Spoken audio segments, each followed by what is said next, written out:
All right, we will be jumping back into our Daniel study tonight. It has been a while.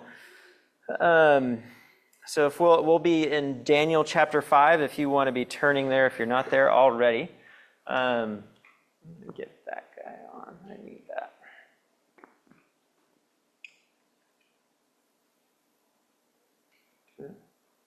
Or maybe is it blank? Yeah.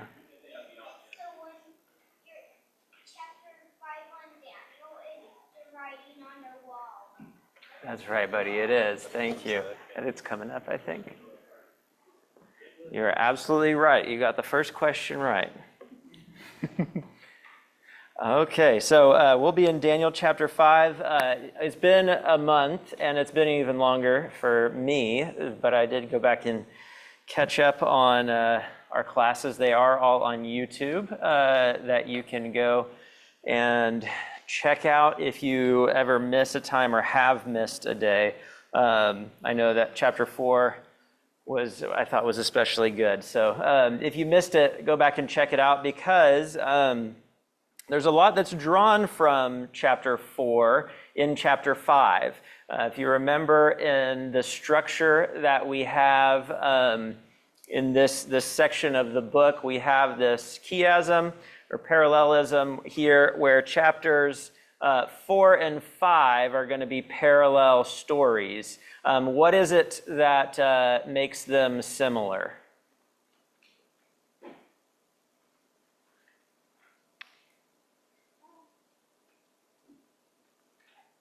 What makes chapters 4 and 5 kind of a nice pair? Yeah, so you've got the pride of a king or a ruler and his humiliation. So God pretty much bringing, taking the pride of the king and humbling it. How did God do that with Nebuchadnezzar? Yeah, made him behave like an animal. He drove him out into the wilderness, and he's, doing all these crazy things. He's eating grass. He's pretty much driven out of his mind, and with the purpose of what? What was the purpose of that? Yeah, so until he would see that the Most High is who rules in the kingdoms of men. So now we're going to see a little bit different story, very similar in I guess the theme of it and a lot of the lessons we can take of it, but in a very distinct way when we learn about Belshazzar's pride. Then 6 we'll get to a second martyr story, kind of going along with chapter 3, and 7 we'll get a new vision about 4 kingdoms. So a little bit of what is going to come. So let's go ahead and jump into the text here. Let's begin. Let's actually just start with chapter 5 in verse 1, and then we'll ask a few questions. King Belshazzar made a great feast for 1,000 of his lords and drank wine in front of the 1,000. So I'll avoid rhetorical questions for the moment. But let's just go ahead and ask the question: who is Belshazzar? Anybody have ideas? Tell me what. Yes. I think Belshazzar is somebody who's a king from Babylon that did not follow God. That is exactly right. That is exactly right. Can anybody tell me a little bit more about Belshazzar's parentage, maybe? Luke. Okay, so in the text, as we read it, that's exactly right. That's how it's presented to us, that he would be Nebuchadnezzar's son, because over and over again in the text that we'll read, he says, "Your father Nebuchadnezzar." Now, knowing history, we learn a little bit more detail about how that word "father" is used in this exact context. This was initially a point of contention about the validity of Daniel before we learned about some figures in history that line up with this figure of Belshazzar. the last king that we know of the Chaldeans before Babylon falls would be Nabonidus. And I'll just go ahead and tell you, if that's not familiar to you, I'll be completely honest in that until studying this time around in Daniel, I couldn't have told you who Nabonidus was, or Nabonidus, or however we're going to pronounce it, but I do now. So Nabonidus is the last king that we know from secular history of Babylon. Before it's conquered on October 11th and 12th of 539 BC. However, they then, of course, as things go, discover something later that makes us realize, oh, the Bible did know what it was talking about. And we've recovered references to this figure, Belshazzar, who it makes sense to be this Belshazzar referred to in Daniel here, who was entrusted the kingship by his father Nabonidus while he was absent from Babylon. And apparently Nabonidus was usually absent from Babylon. From what I've read, you could hardly even call him a king because he spent all his time at an oasis in Saudi Arabia. Yeah. He was known to, he was upsetting the Chaldeans because he was trying to rebuild the cult of sin. Yeah, so he served a different god, and I think in his view, this absence that he was gone was his God saving him from the outcome that Babylon was about to undergo. While his God brought judgment on these evil Babylonians that didn't follow the cult of sin. Not sin like sin, but that was like his name. So that's a little bit of background on who Belshazzar is, but then you have to ask the question, okay, why is the text calling him father then? Anybody give me an explanation of why the text would refer to him, and everybody in the text would refer to Belshazzar as Nebuchadnezzar's son? So, not because, Nebuchadnezzar was in the Yeah, so he is in one of the generations before him in the same exact office that Belshazzar is pretty much holding now. So that is pretty much right. That's one explanation. Any other explanations you could think of? Yeah. Grandfather, and he's a co-regent of Nabonidus. So Nabonidus more or less said, you rule Babylon while I go off and do what I want. Yeah. So, grandfather, maybe, because Nabonidus, I think, my understanding is at least he's a usurper. He overthrew the proper line coming down from Nebuchadnezzar. So, grandfather in that exact office, at least. But yeah, so he's not even quite in the direct line. Like Jehu was attributed by the Assyrians as being from the household of Omri. Yeah, exactly. This is how they spoke in this is how they spoke in that day and age. A king that sat on the same throne would have been considered for all intents and purposes the descendant of the one before him, even if he overthrew him. So this is just explaining that. So there's actually, depending on where I look, two to three different kings between Nebuchadnezzar and Nabonidus. And Nabonidus isn't actually even the blood, descendant. And so all of this is occurring like 30-year, at least within 30-year time frame of Nebuchadnezzar's reign. But Belshazzar, not his direct heir. Belshazzar would be the son of Nabonidus then, who's ruling in his place. But we kind of understand this even from Jewish language. The Jews would call, the Israelites would call Abraham their father, and David as the father of all the kings, even if they aren't directly in his line, they're still always compared to David as if he was their true father. So Nebuchadnezzar is considered this. Another way to look at this is kind of like Jewish chiding, in that in that how this is retold is, you're acting like, kind of like we see, you're acting like your father the devil, you're acting like your father Nebuchadnezzar, and you see what happened to him. So another way to look at it there as well. So let's go ahead and get into the rest of the text here. Would somebody read, or actually somebody, go ahead if somebody is willing to go ahead and read 1 down through 16.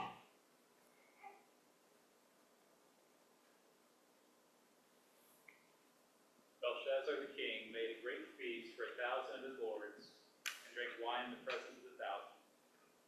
While he tasted the wine, Belshazzar gave the command to bring the gold and silver vessels which his father Nebuchadnezzar had taken to the temple, which had been at Jerusalem, that the king and his lords, his wives, and his concubines might drink from them. Then they brought the gold vessels that had been taken from the temple to the house of God, which had been in Jerusalem. And the king and his lords, his wives, and his concubines drank from them. They drank wine and praised the gods, gold and silver, bronze and iron, wood and stone. In the same hour, the fingers of a man's hand appeared and wrote opposite the lampstand on a plaster of the wall of the king's palace. And the king saw the part of the hand that wrote. And the king's countenance changed, and his thoughts troubled him, so his joints of his hips were loosened, his knees knocked against each other. The king cried aloud to bring in the astrologers, the Chaldeans, and the soothsayers. The king spoke, saying to the wise men of Babylon, whoever reads this writing and tells me its interpretation shall be clothed with purple, have a chain of gold around his neck. He shall be the third ruler in the kingdom. Now all the king's wise men came, but they could not read the writing or make known to the king its interpretation. Then King Belshazzar was greatly troubled, his countenance was changed, his lords were astonished. The queen, because of the words of the king and his lords, came to the banquet hall. The queen spoke, saying, O king, live forever. Do not let your thoughts trouble you, nor let your countenance change. There's a man in your kingdom in whom is the spirit of the Lord God. And in the days of your father, light and understanding and wisdom, like the wisdom of the gods, were found in him. And King Nebuchadnezzar, your father the king, made him chief of magicians, astrologers, Chaldeans, and soothsayers. Inasmuch as an excellent spirit, knowledge, understanding, interpreting dreams, solving riddles, and explaining enigmas were found in this Daniel, whom the king named Belteshazzar. Now let Daniel be called, and he will give the interpretation. Okay, so first, before we get into some of the questions and kind of guide us through that, what jumps out to you about this scene? Anything that just seems interesting or didn't see before, or you've always thought was interesting? Anything?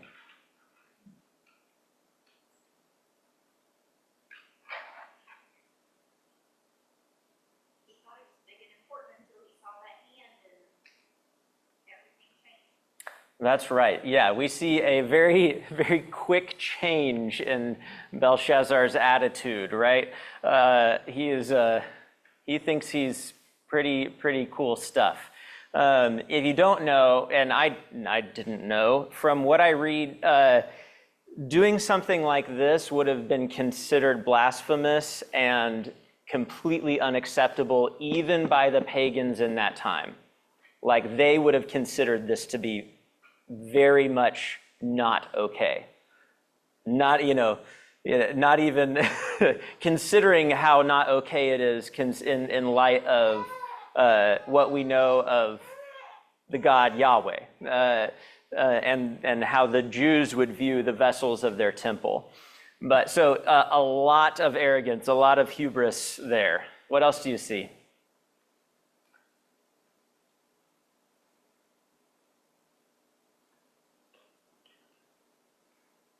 What's going on? Anybody? Well, how about this? Anybody know what's going on historically right now?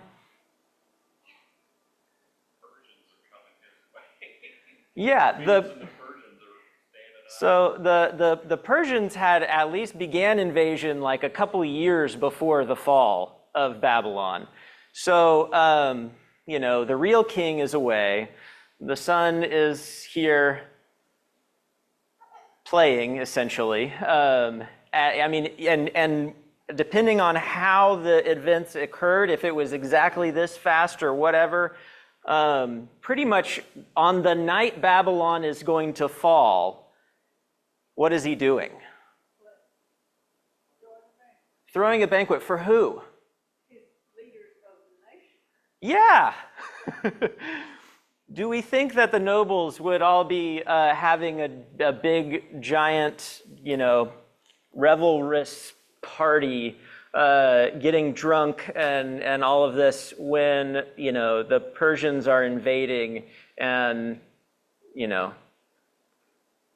is that what we would expect them to be doing? Well, there's hubris in this as well because they don't really believe that the city can fall. Yeah. It was widely considered to be impregnable. It was, very strong gates with big bars. The way the river went made it impossible to invade.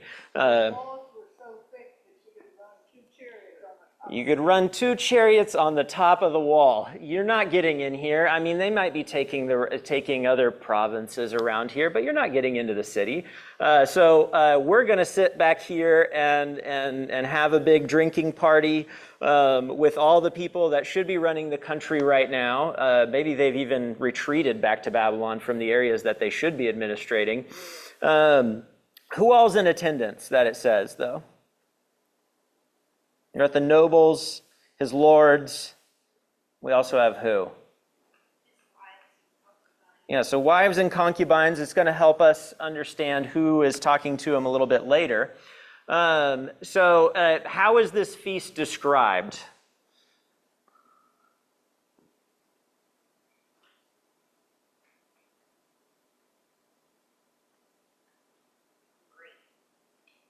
Yeah. A great feast. And is it a small one? A big one? This is pretty massive. Yeah, I have always thought of this as, pictured in my mind as Belshazzar with his drinking buddies, and with some women that he wanted to impress. Not this massive event where you've got 1,000 people there, 1,000 of his lords, not to mention his wives and concubines that are all there. Servants that are there serving them food, filling the hall with food. Absolutely. And, it's not spelled out, but you can imagine what's going to be going down here. It isn't just a nice little table party.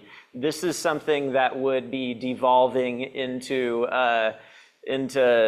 drunkenness and other vile practices performed in pagan ritual. So that's kind of what you would expect in the site you would be thinking of here. I've got to mention who's performing the duties. This is happening when Persia is on their doorstep. Either a lot of stupidity or a lot of arrogance there. Who knows exactly there. Even secular historians say that Babylon was conquered during a feast. So they're feasting and they break into the city. But this is one thing that kind of links us back to this previous section. Because what did it say? What was Nebuchadnezzar doing when he was confronted with God recently in Daniel? I was at ease in the palace. Yeah, in the garden. He's taking it easy. He's having a nice time, thinking everything is perfectly fine and good. And that's when God comes to him and is requiring more of him. So what order does he give? Well, which I'll say this. Does anybody happen to have the Christian Standard Bible with us here? How does it read on, yeah, just verse 2. Under the influence of the wine, Belshazzar gave orders to bring in the gold and silver vessels that his predecessor Nebuchadnezzar had taken from the temple of That's good there. That's perfect. So ESV and a lot of them will say something like, when he had tasted the wine.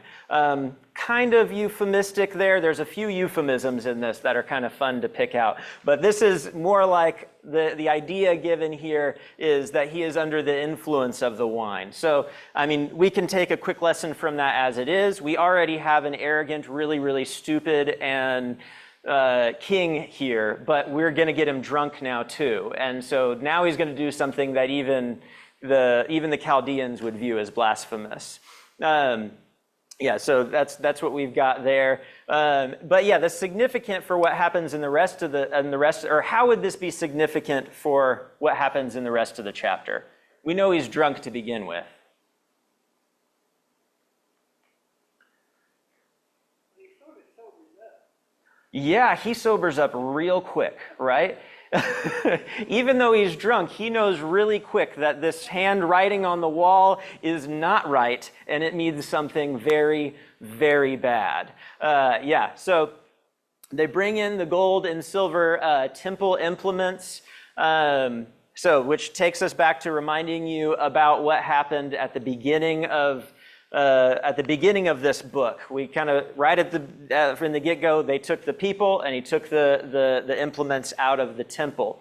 How important were these implements to the Jewish people at this point in time? Sacred, yeah. Still sacred. At this point, they are still sacred. Anything that was made specifically for the temple and for the temple worship was sacred. Exactly. And I mean, what's the state of the temple at this point? Yeah, it's ruined. But they have accounts that tell them, guess what? Your temple might be ruined, but guess what's still okay? The implements of the temple still exist. They haven't been ruined. They haven't been destroyed. There's still some chance of getting them back. So to a Jewish audience, these were even more important than we would already think they are. To these kind of exiled Jews and the post-exile Jews that would have been reading this. So this would be this would be very shocking to the Jew that reads it. And then what do they do with them? They use them for common drink. Not only common drink, they get drunk out of them. And then what do we see them do while they're using these captured items? Yeah, so not as if it wasn't bad enough that they take the holy things and use them for the common. They're going another step or 10 beyond that, and okay, we're going to praise the gods of gold and silver and wood and stone and all this kind of stuff. By the way, what is not going to save them tonight? All the thick stone in their wall, all the weapons that they have, all the wealth that they have, none of it is, and nor the gods that they say are behind those things, are going to save them tonight, even in the fall of their city. And the second question, then, what does this show about how they view or their assessment of the God of the Jews? Yeah, not even just another one. He's a disgraced one that we defeated. And you can see how it would go into the mind of this young, co-regent prince king here. Well, what's crazy is he reveals that he knows the stories, right? How did he know about the implements that are sitting back dusty in the temple that have been sitting there? Well, either he was around for it, or he's heard tell of the stories, or he's seen them. He acts like he doesn't know who Daniel is later, right? But he knows where the implements are. He knows about Nebuchadnezzar because, it makes sense that he would bring these out now. We're going to bring out some implements that remind us of how strong and important we are, because we have been able to defeat this god over here, and we even took his stuff. And not even that, we're gonna drink from him at our party. We're fine. That's the height of arrogance here. So then the irony, like I said, that none of these things, none of these gods or these these physical elements that they're worshiping are going to be able to save them. And so, what miraculous events interrupts the feast? We see this hand coming. And there's kind of this idea that maybe only Belshazzar can see the hand, and maybe that's why he has such a strong reaction. And it shows that it's a sign for him. It says that he can see the hand, though everybody can see the writing that's on the wall here. And like we said, yeah, even though he's drunk, he sobers up real quick and knows that something is wrong. Yeah, Norma. I've always thought about the writing on the wall. How did it appear, why was it taken? If you think about a large hall that's lighted with candles or lamps of some kind all the way around, there's shadows everywhere. Mm-hmm. And this particular hand evidently is large enough or has such a deep shadow, or God causes a light to shine on it that makes it obvious to everybody in the room. Yeah, absolutely. And it even says, where is the placement of this? Is over in the corner by the baseboard, and some servant found it. It's right across from the lampstand. It is, it has a spotlight right on where God decides to write these words, and it completely interrupts the feast. Nobody's still running around in their revelry and getting drunk and having a big party now. This stops everybody dead in their tracks. And what's Belshazzar's reaction? What's his response? Yes, Sarah. His reaction is going crazy and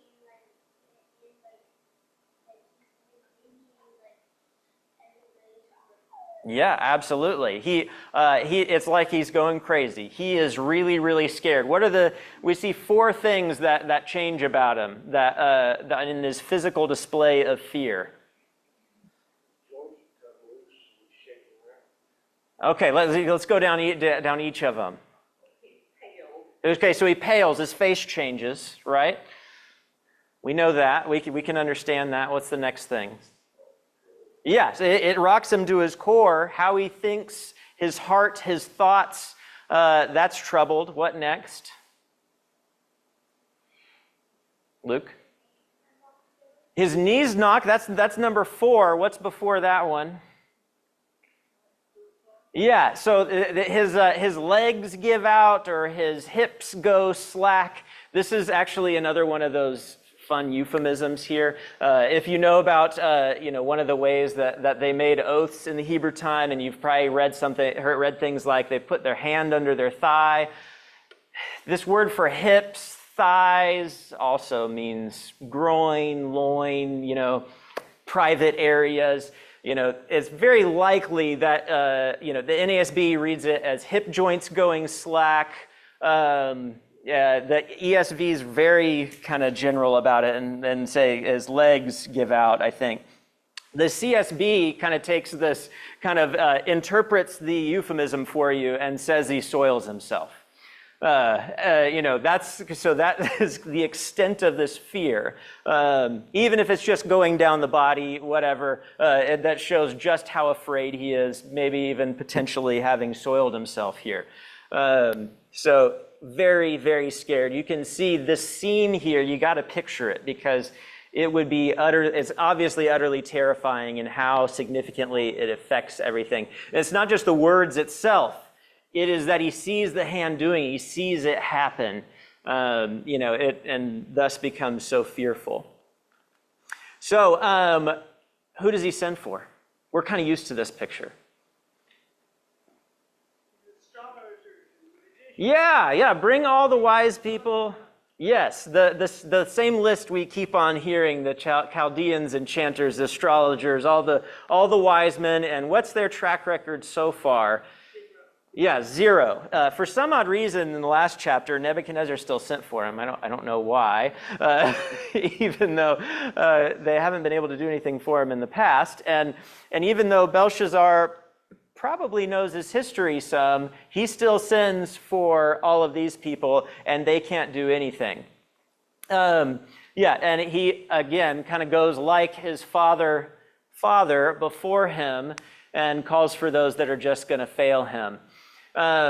Instead of what's different in how he's what's offered here compared to what Nebuchadnezzar has offered before?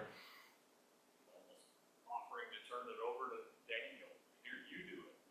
Yeah. So he's pretty much gonna, maybe he's offering like you'd be a third co-regent here or third in command, something like that. Anyway, he's like, hey, you'll be in charge, and you're going to get all these nice things. We remember that Nebuchadnezzar, kind of on the contrary, contrast, offered that if you couldn't do it, you and your family are going to be torn limb from limb.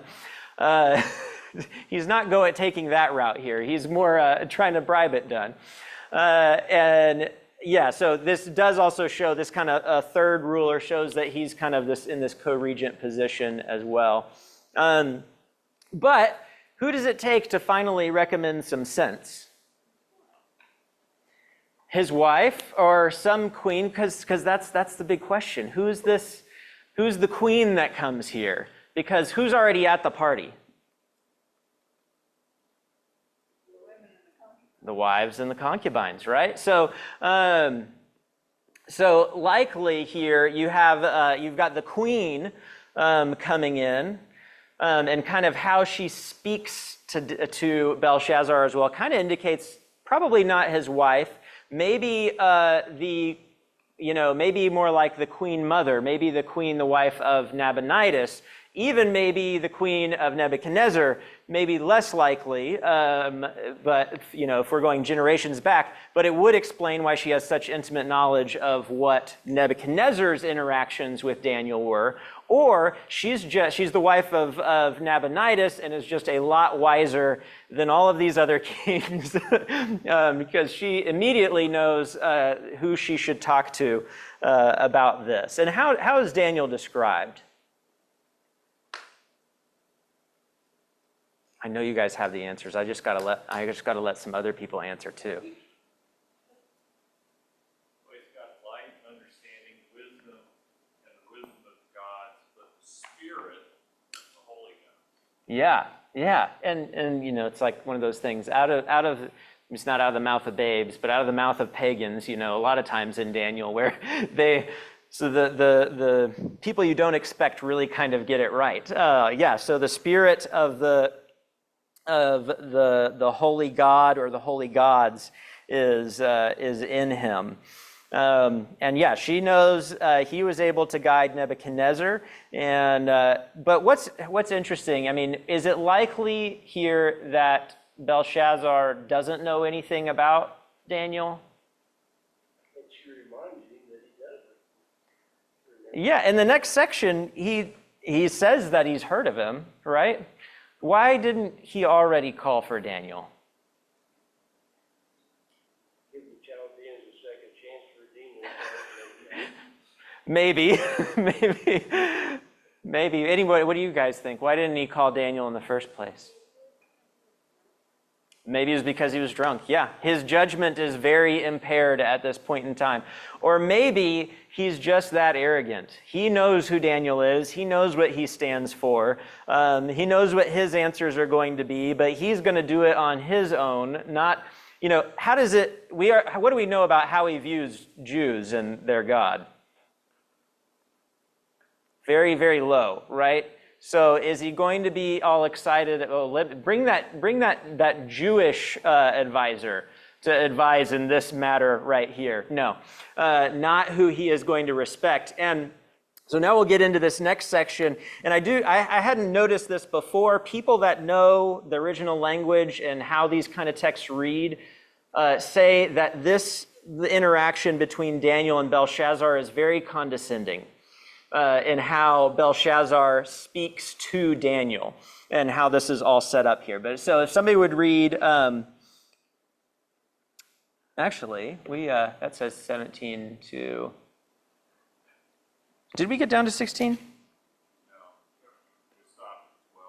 Oh yeah, well let's go ahead and pick back up. Let's read 13 through 24.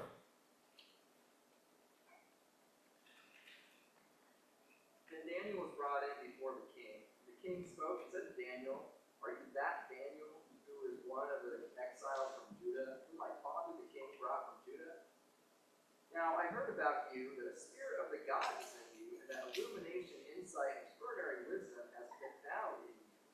Just now the wise men and the conjurers were brought in before me, that they might read this inscription and make its interpretation known to me. They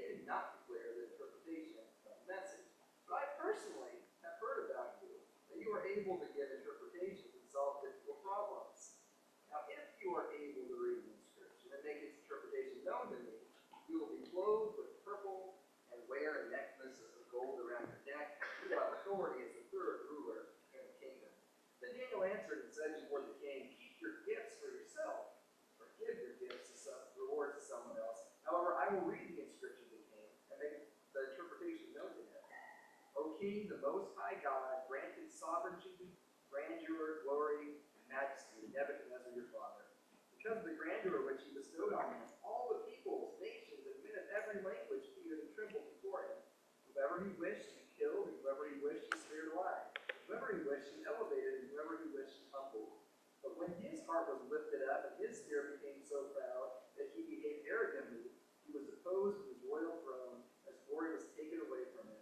He was also driven away from mankind, and his heart was made like that of the beasts, and his dwelling place was with wild donkeys. He was given grass to eat like cattle, and his body was drenched with the dew of heaven, until he recognized the Most High God as ruler over the realm of mankind, and that he sets over it whomever he wishes. Yet you, his son, Belshazzar, have not humbled your heart, even though you knew all of this.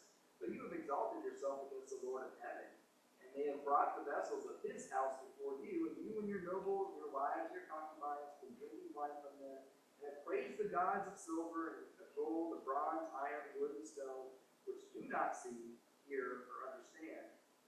But the God in whose hand are your life breath and all your ways, you have not glorified. Then the hand was sent from him, and this inscription was written out. All right. So we'll finish out the previous section there and then get into 17 through 24. But how does this little speech that Belshazzar gives strike you? Anything that might connote how he views Daniel?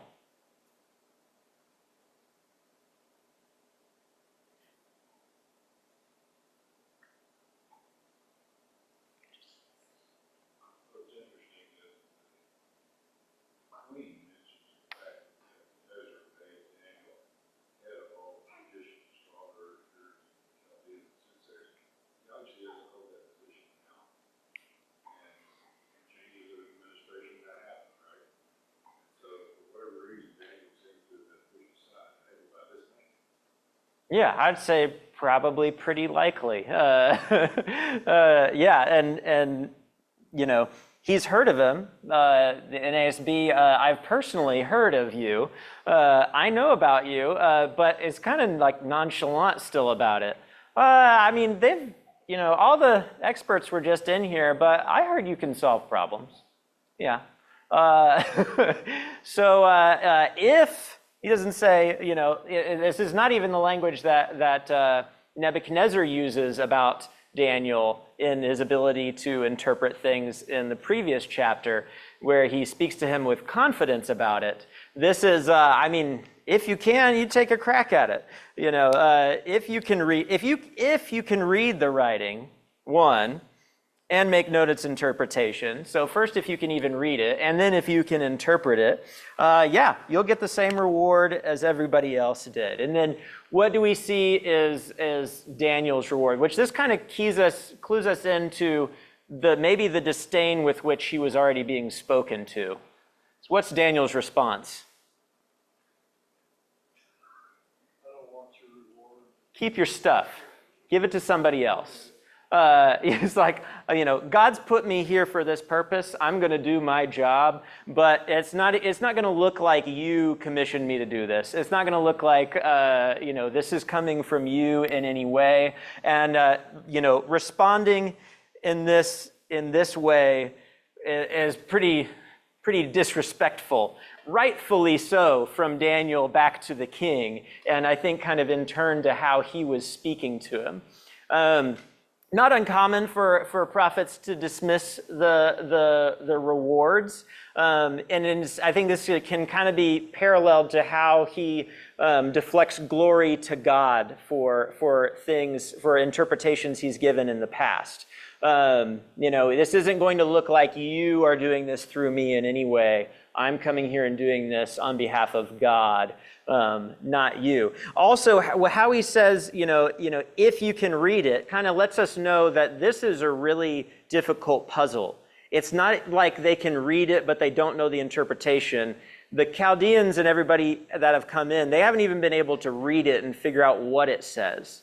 And it's likely these were like a consonant puzzles without any of the vowels put in, where you could read it a few different ways and then interpret it. But Daniel is going to be able to do this. And we see, Daniel's accepted rewards after the fact, and even still in this case, he lets him put the gold chain around his neck and proclaim that he's the third ruler, for as much as that's worth, right? That's maybe one of the other reasons that he dismisses the rewards. Daniel's like, I mean, sure, you can give me the gold, you can assign the gold to me or whatever you want, that's going to get taken over. Or I don't necessarily want to be in charge when they come in and slay the current kings later tonight. So any of those can kind of make sense here. But what does Daniel do before interpreting? Yes, Sarah.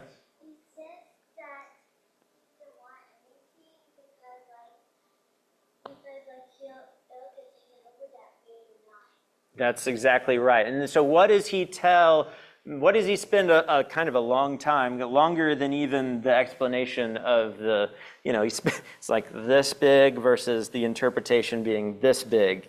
What does he spend a lot of time telling Belshazzar? Yeah, he retells the story from chapter 4.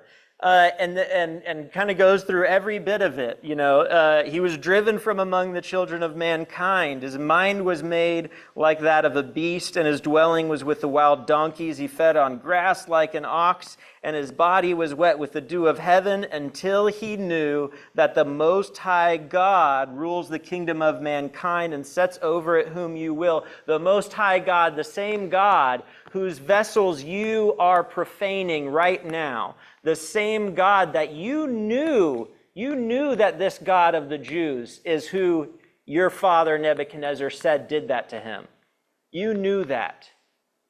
And you did this anyway, because he ends that little time, that section in 22, and you, his son Belshazzar, have not humbled your heart. What? Though you knew all this. So it's revealed now. Belshazzar knows who Daniel is. He knows who this God is. He knows the story about Nebuchadnezzar. He knows all of this, and he's doing this anyway. So why is it that Daniel spends his time saying this then? Yeah, absolutely. So yeah, for everybody that's going to read it and everybody that's in the audience, they're hearing it.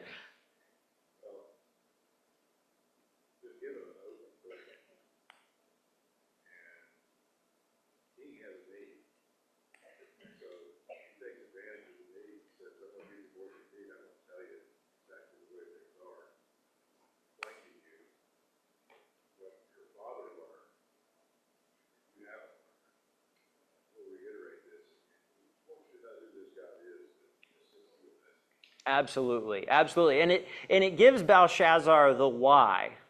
Why is this very terrifying thing happening right now? Why is it, Belshazzar? Because you should have known better. You had the information. Yeah, and it kind of gives us this idea that that's kind of sobering and chilling to me. It's, the people that went through the original story that didn't know better yet, they got a lot more chances. But God requires something different of those who should know better. You had the example already before you. You didn't get 3 plus and however many other chances that God gave Nebuchadnezzar. You don't get those anymore. You should have known this already, and it's too late now. Well, maybe too late. Another way, okay, why does he give him this whole spiel? I mean, somebody who has a soft heart, what's his response going to be to all this? We'll get to that, yeah. But we'll get to that in a minute. So yeah, it's humbling story. It begins with, reminding Belshazzar who gave Nebuchadnezzar the power. So who also gave Belshazzar the power? This is coming from that same God. He gave the God that you are blaspheming is the one that gave you your power. And even your father Nebuchadnezzar, who we've said before, was an awful human being, right? He is saying he's going to tear people limb from limb. He acts like an animal so much that God pretty much makes him an animal. And Belshazzar, even he was able to acknowledge who God is, even if it didn't truly fully change him. But the expectation, yes, is that Belshazzar should have learned this lesson, but he clearly hasn't. And what specific act does Daniel cite as the reason for God's miraculous deed recorded in this chapter?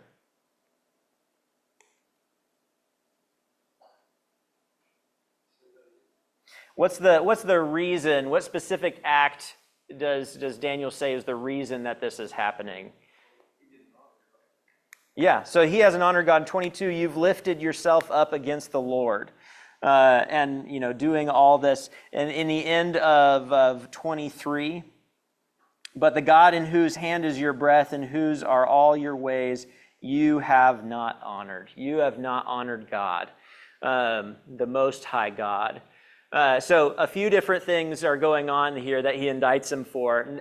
He's desecrated the vessels from God's temple. He's rebelling against God. You've risen up against the Lord of heaven. You're praising these other gods you think exist. Even if they did, they'd be much lower down the food chain. This is the God of heaven, the Lord of heaven. And then just the idolatry of it in general, and serving other gods. And then ultimately, the worst part is you failed to honor the God of heaven and slighting God. What's the comparison do you see here? There's a little comparison or contrast between the gods. What can the gods of gold and silver and bronze and iron, what can they do? Nothing. Nothing. Which do not see or hear or know, but God in contrast what?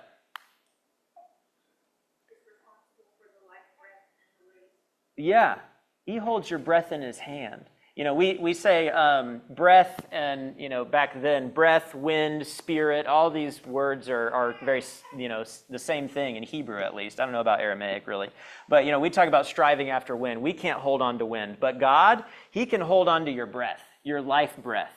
It is his and it's from him. Not only that, but all your ways. All your ways are known to him and they are owned by him. Rather, in contrast, your gods can't do anything, and they're going to fail you tonight. God's the one who's put you in power, who gives you existence and everything. So let's read the rest of this here. I'll just read it, beginning in verse 25. And this is the writing that was inscribed: Mene, mene, tekel, and parsin. This is the interpretation of the matter.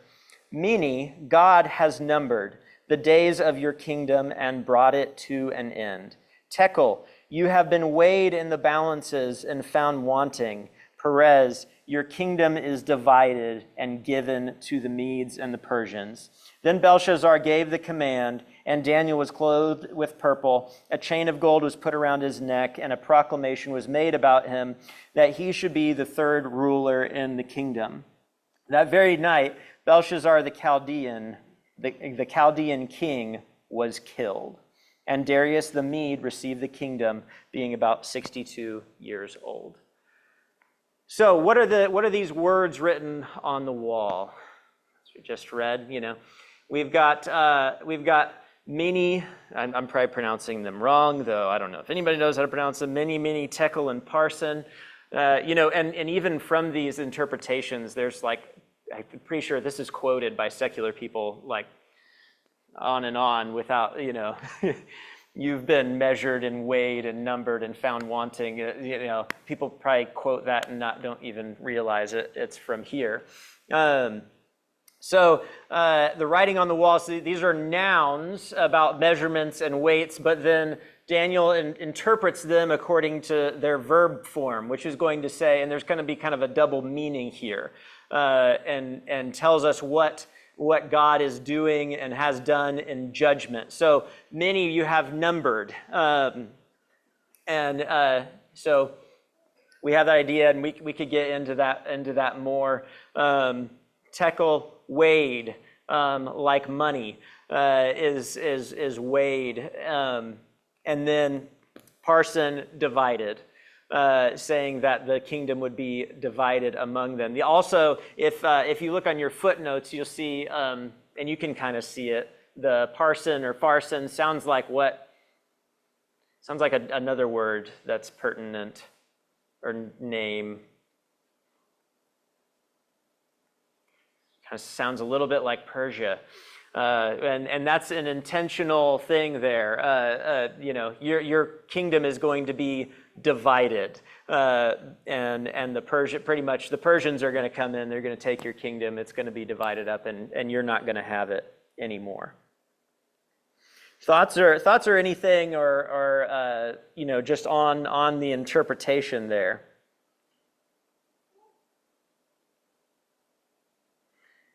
So it's easy for me, I think, and I think all of us, to think that that the kings of the world are worldly and evil, and so God's like, you guys are evil, you're over here. But what does this teach us about God's interaction, God's expectations of people, and especially of rulers?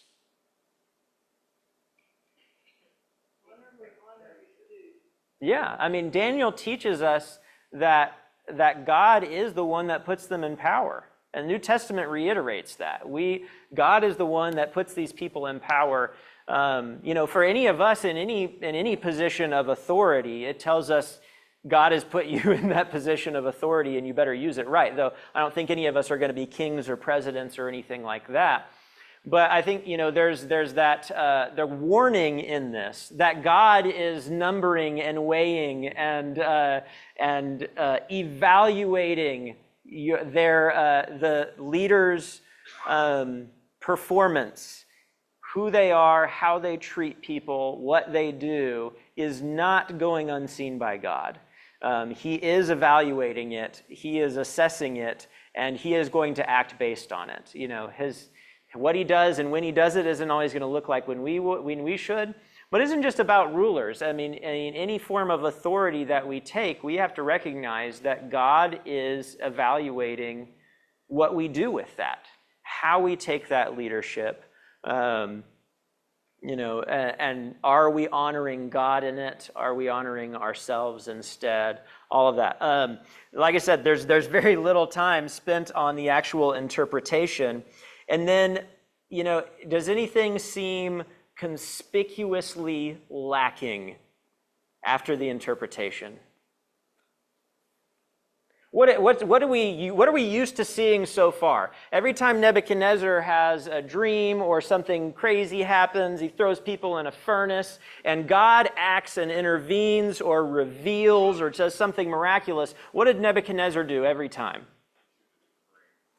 Issues a decree. He kind of, it's almost like, he penned a speech real quick about how God is the most high God. He's the real God. He's over all the other gods. He's the God that reveals. He's the God that can actually do things.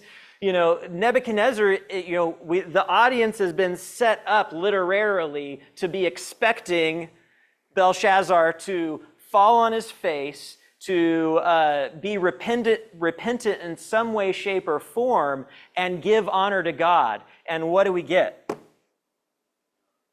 Not a word. Not a word. And I just have to wonder, would that night's events have gone differently if Belshazzar had responded like Nebuchadnezzar? Even Nebuchadnezzar, who we know is awful, terrible, terrible, evil man, at least when he's confronted, maybe his heart doesn't completely change. Maybe, we know it's not like he converted to Judaism and followed God, became a proselyte and whatever else. But he gives honor where honor is due when the rubber meets the road, and Belshazzar doesn't do it. And maybe that's part of why Babylon the Great, although they were so arrogant about their city not being able to be broken into, is destroyed. I mean, we know from secular history, Babylon is destroyed in a matter of a couple of days without even a fight.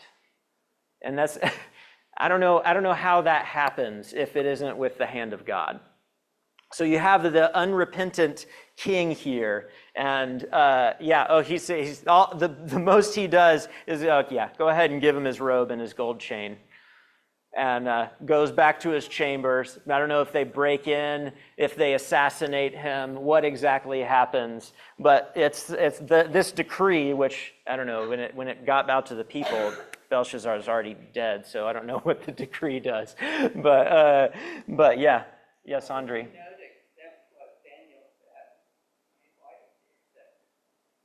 That is a good question. I would guess it has something to do with the fact that he's probably had a few hundred people come through this room and look at this wall and not even be able to read it. And we don't hear about any suggestions given by any of all of these wise people. They're clueless. It isn't like that. Yeah, I mean, he could be, but at least I would guess that Belshazzar, although still hard-hearted and arrogant, has been shaken to his core, and he's seen something that is that's uncontroversially miraculous, right? He is convinced that this happens. So somebody comes in who, and it all lines up, right? You were doing it with this god's worship implements. And the guy who is that God's prophet comes in here, and he actually gives you an answer. So he accepts it for one reason or another. You would almost expect him not to, but you can also get the fact that it just lines up.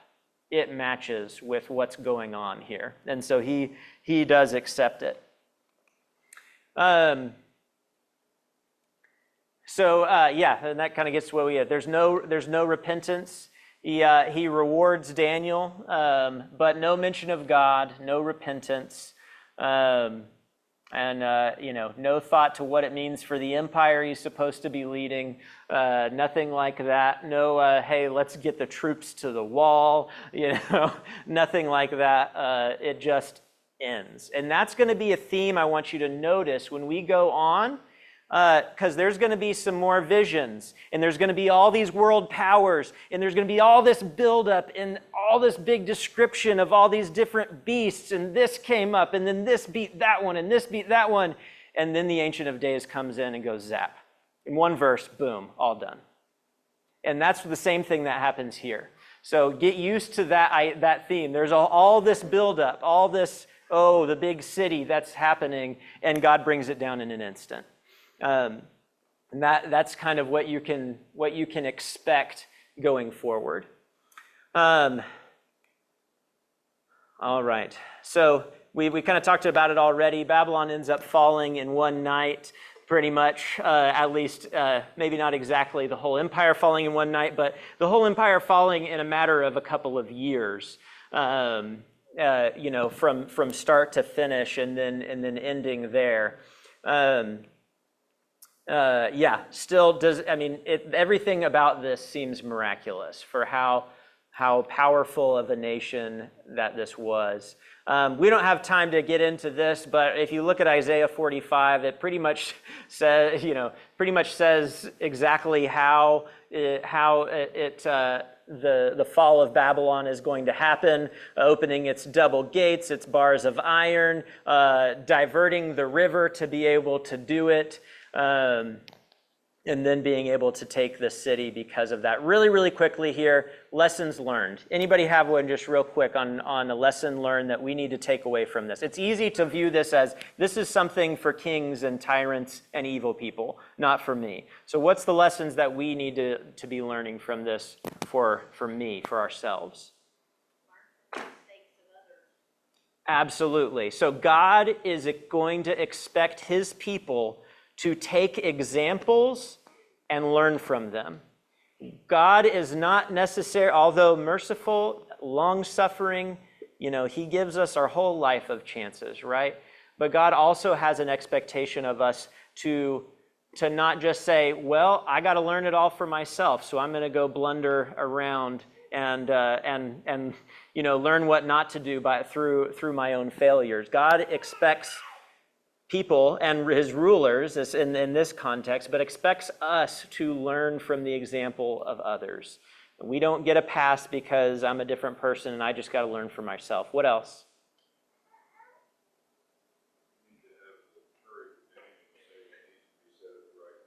Excellent. Yeah.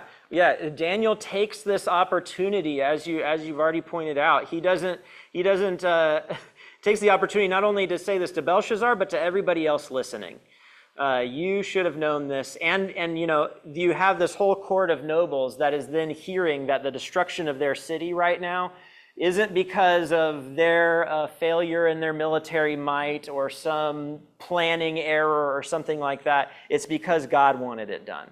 God wanted your city to fall, wanted your nation to fall because of your wickedness, and thus it's going to fall. Yes, Constantly repeated through the New Testament, God resists the proud and exalts the humble. Absolutely. And this is a case study of that.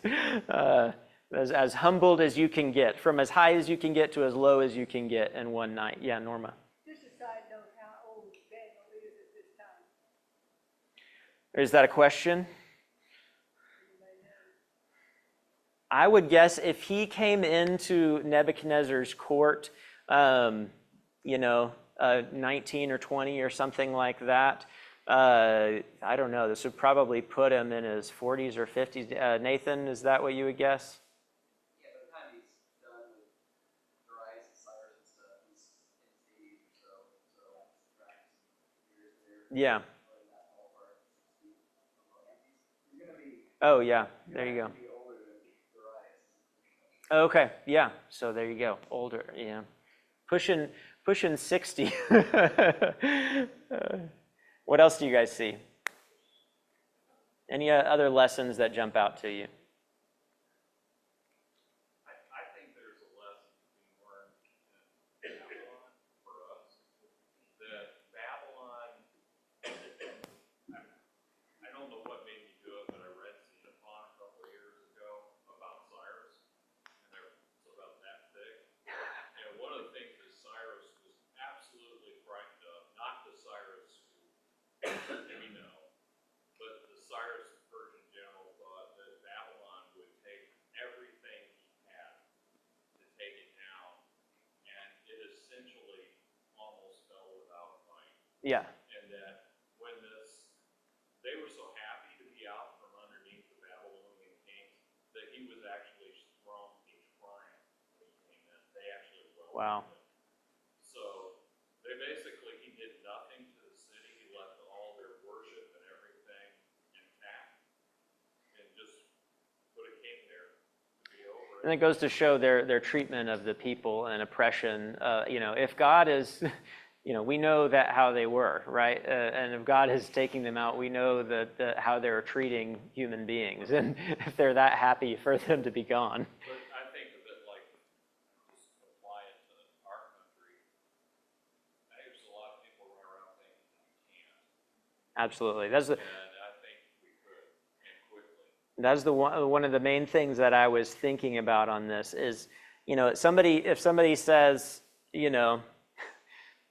in prophetic way, fallen is the great United States. We're just kind of like, I mean.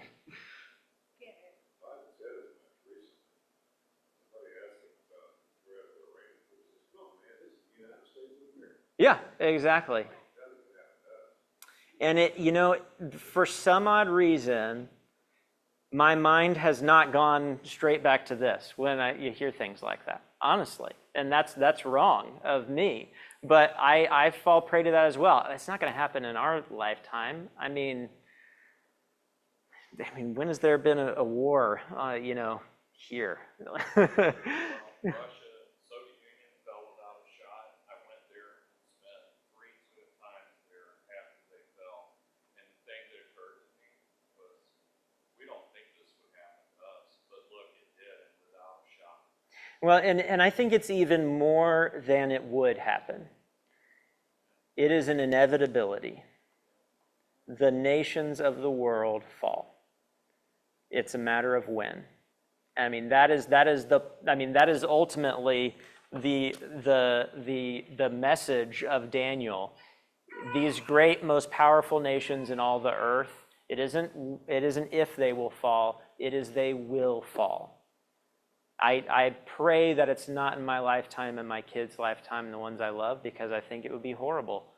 But it's an inevitability. So just a few things, the questions or things that I thought of, can we ever be guilty of using the things of God to exalt ourselves instead of exalting God? Could we even use things within our worship and our church to exalt self?